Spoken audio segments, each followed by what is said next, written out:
Hey guys, how's it going? Welcome to my home and to my kitchen. I'm Terrence Jackson. I've just got off from a grueling day at work, and on top of that, I've got guests coming over for dinner in about an hour and a half. So the first thing I need to do is get changed and cleaned up. And we're gonna just render this bacon down until it's nice and crispy.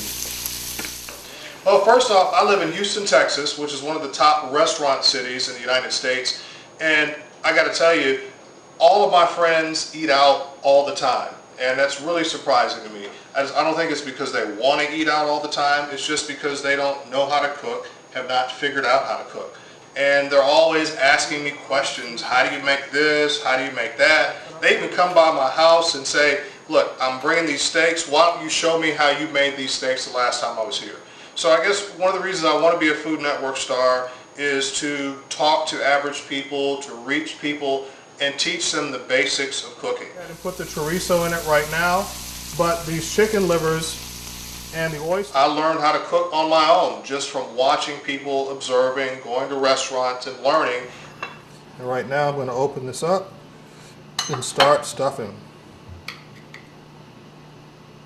Keep it simple and make it taste great. You don't have to be a five-star restaurant chef to be able to cook a wonderful meal.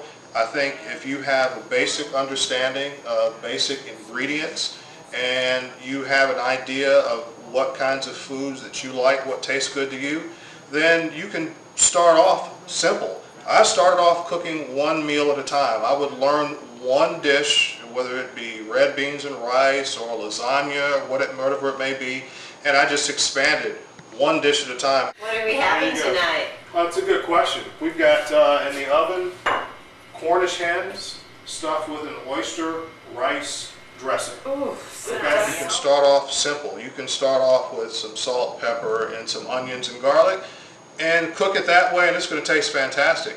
But if you want, then you can expand a little bit. You can add some green, yellow, and red bell peppers, some celery, and some other things. So start off simple, but the bottom line is it has to taste great. Here we go. Oh my goodness. How wonderful do those look?